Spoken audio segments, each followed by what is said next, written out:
Lo destacable de esta ordenanza, entre otras cosas, me parece principalmente que asimisma se declara de interés público en cuanto atiende a una cuestión de seguridad y salubridad públicas.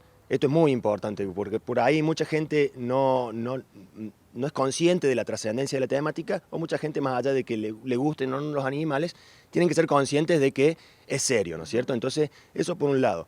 Por otro lado, es una normativa que genera una serie de políticas públicas con el afán de trascender en el tiempo y que no sea cambiado por el próximo gobierno de turno eventualmente, ¿no? Entre otras políticas, por ejemplo, políticas públicas, bueno, la de castración, que ya se viene efectuando, políticas públicas sanitarias. La principal de todas me parece que es la política pública educativa, que tiende a precisamente a través de la educación e información permanente llegar a un punto en donde ya cambiemos la cultura y la mentalidad de la gente y tengamos que evitar tener que andar aplicando sanciones para que se cumplimente, ¿no? Y en este sentido, te comento, la normativa prevé una serie de sanciones que en general son todas, según el tipo de incumplimiento, multas que oscilan entre las 5 y 50 unidades económicas municipales y que en ciertos casos, como por ejemplo lo que es actividades concretas, como la de los adiestradores y los criadores de perros, pueden llegar incluso a la inhabilitación para ejercer el oficio a criterio del Tribunal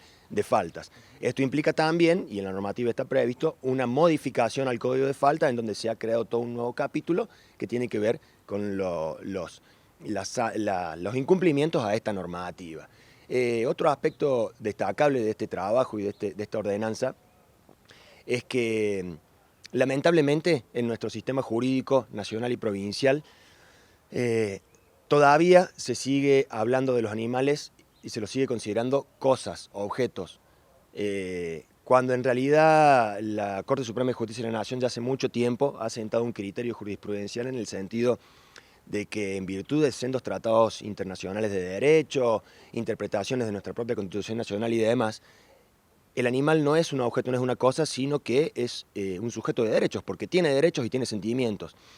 Desde ese punto de vista, nosotros hemos procurado utilizar un lenguaje ayornado a los tiempos que corren. Entonces, por ejemplo, nosotros no hablamos del dueño del animal, no hablamos del tenedor o del guardador, sino que hablamos del humano a cargo de ese sujeto de derecho no humano, que es el perro y el gato, ¿no es cierto? Entonces, lamentablemente, si bien acá la mayoría estamos de acuerdo en que existe la figura del perro comunitario, no lo pudimos implementar porque no podemos ir en contra de una normativa provincial por una cuestión de competencias en los distintos niveles estatales. Pero como contrapartida, por ejemplo, esa misma ley provincial también prevé la creación de un registro de animales potencialmente peligrosos, pero eso al no estar reglamentado nunca fue operativo, por lo tanto no existe. Entonces nosotros desde el municipio, entre otros registros que creamos, me parece que el más importante es este, el registro, que no lo llamamos de animales potencialmente peligrosos, sino de animales domésticos. Pero ¿qué pasa?